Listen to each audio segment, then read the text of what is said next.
What if I told you that the second smartest investor on the entire planet, a man worth billions, said that his greatest wealth had nothing to do with stocks, nothing to do with money, and everything to do with the way he trained his own mind? This is not Warren Buffett. This is the man who stood in Buffett's shadow for decades and quietly became the most dangerous thinker in the room. Hey everyone, welcome back to Literate Lens, the place where we break down the most powerful books ever written, one story at a time. If this is your first time here, hit that subscribe button right now, because what we're about to unpack today is one of the most quietly life-changing books ever put on paper.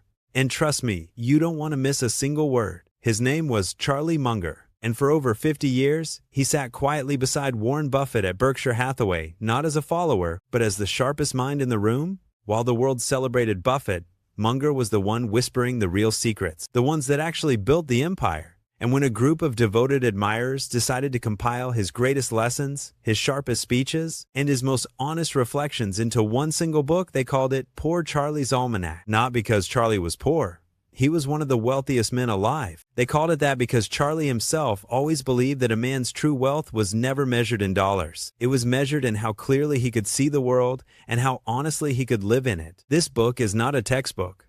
It is not a dry collection of investment tips. It is a window, a rare, unfiltered window into the mind of one of the greatest thinkers of our generation. And today, I'm going to take you inside that mind. Now, here's the thing that makes Charlie Munger different from almost every other investor or leader you've ever heard of. Most people look at the world through one lens. They become an expert in one field, maybe finance, maybe medicine, maybe law, and they see everything through that single filter. Charlie thought that was one of the biggest mistakes a person could make. He called it narrow thinking, and he spent his entire life fighting against it. See, Charlie believed that the world was far too complicated to be understood through just one discipline. He said, and I want you to really let this sink in, he said that if you only have a hammer, everything looks like a nail. Think about that for a second.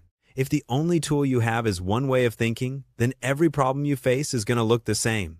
And you're going to solve it the same way, over and over. Until eventually, you stop solving problems at all, and you just start repeating mistakes. So what did Charlie do?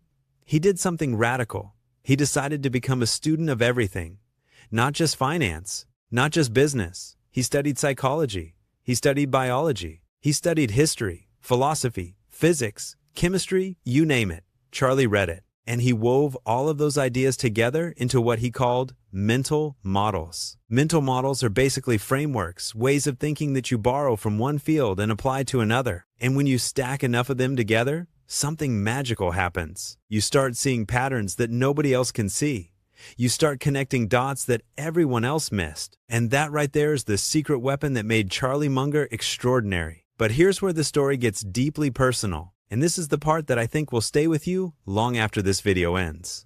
Charlie didn't just talk about self-improvement in theory. He lived it every single day with a kind of ruthless honesty that most people will never have the courage to practice. One of the most powerful ideas in the entire Almanack is something Charlie called inversion.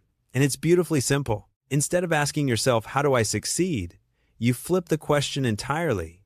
You ask, how do I guarantee failure? And then you do the opposite. I know that sounds strange, but stay with me, because Charlie believed that most people are so blinded by what they want to achieve that they never stop to examine what's actually destroying them from the inside. We chase success, we chase happiness, we chase greatness, but we almost never stop to ask ourselves, what am I doing right now that is guaranteed to ruin everything? Charlie did.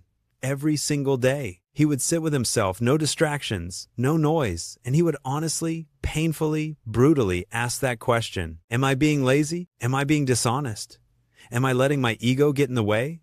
Am I surrounding myself with people who are dragging me down? And whatever the answer was, he changed it. Not tomorrow, not next week, right then, right there. There's something almost cinematic about that image, isn't there? This billionaire, one of the most powerful men in the world, sitting quietly, alone, asking himself the hardest questions imaginable.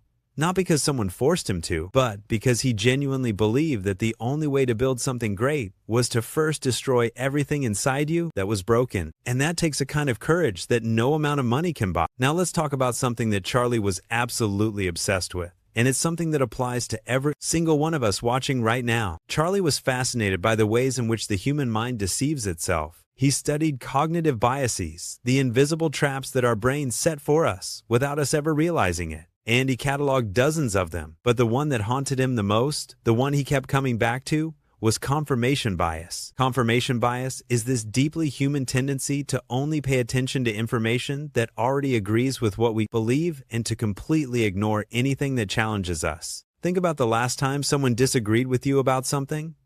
What did you feel? Probably frustration, maybe even anger. You probably thought, no, they just don't get it. But what if, and I want you to sit with this, what if they were the ones who actually saw it more clearly than you did? Charlie understood that this bias doesn't just affect how we think. It affects how we invest, how we build businesses, how we raise families, and how we live our lives. And the scariest part?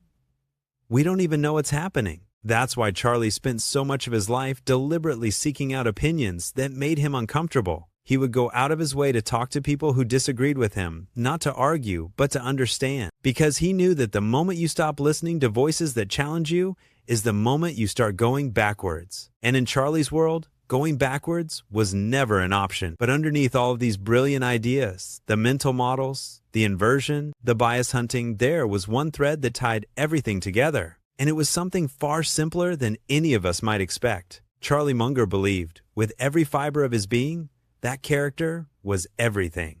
Not intelligence, not talent, not luck. Character. He said it plainly in his own words. Again and again that the most important thing in life is to become a person who deserves trust. Not someone who tricks the system. Not someone who climbs over others to get to the top. Someone who over decades earns the quiet respect of everyone around them. Because here's what Charlie understood, that so few people ever grasp: real power is not loud.